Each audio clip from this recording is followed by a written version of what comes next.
Hello everyone, my name is Zach Stefik, and today I'm going to be teaching you how to titrate a peptide, which seems like a pretty complex process, but it's actually pretty easy to do when you break it down into just a few steps.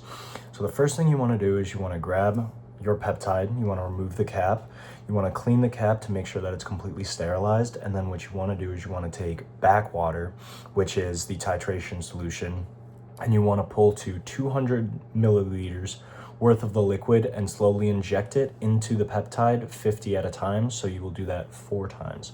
So I'm going to give you guys a quick example. Here is an example of a peptide. This is GHKCU. This is 10 milligrams, and all the titrations are the same. You will always do 200 milliliters. So first you want to remove the cap from the peptide. It's a little bit tough, so you gotta pull a little bit hard.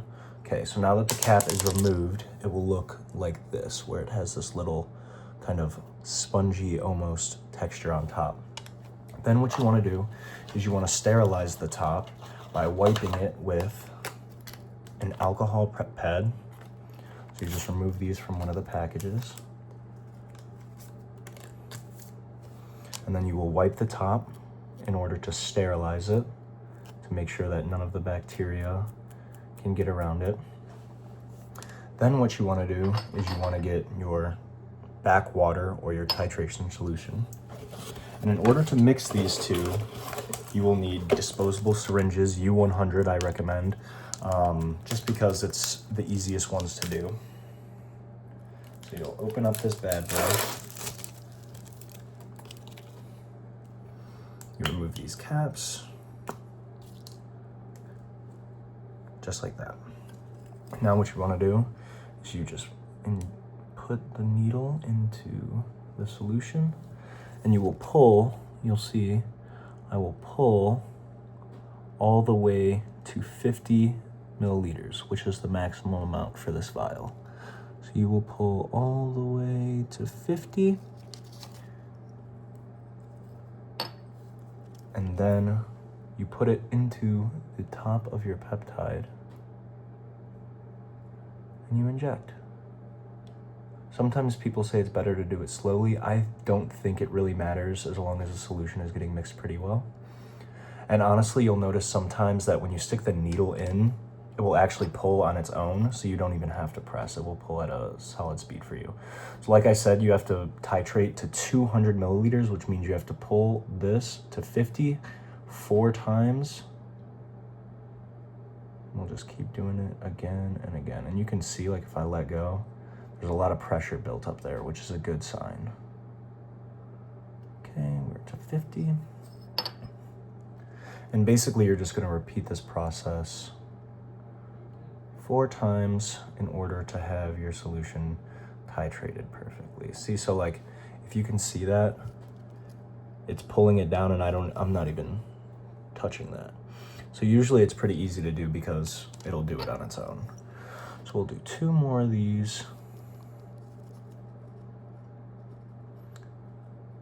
The only difference I will say is that sometimes the titration amount depends on what you are actually, like, what peptide you are doing, but most of the time it's the exact same. So I'm just having fun talking right now because this is pretty much the end of the process, but I gotta fill in some time since this takes a little bit. But yeah, essentially what I was saying before is, like, depending on the milligram amount of the peptide, you may have to titrate it more than 200 milliliters, but for a standard, I believe 200 milliliters is the correct amount for pretty much any peptide you're going to do. So then this is our 4th and final. So we will go ahead and inject that in there. Perfect.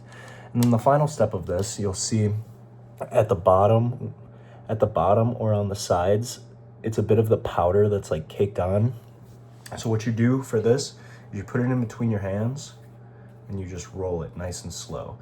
The thing that's important about this is to do it really slow. You don't want to be shaking these things because they are short chain amino acids, which means that they can break. So you want to just do this process nice and slow and really get that powder mixed up with the backwater. So you only have to do this for a little bit. So the peptide is pretty much completely mixed. You'll see like a little bit of caking on the edges. That usually disintegrates in a day or two. It just takes some time for the liquid to really go and break down the powder that's been caked on there for a little bit. But I mean, yeah, that's the process. So that is how you titrate a peptide. And now what you can do with this is you can go ahead and inject it straight into your body wherever you would like.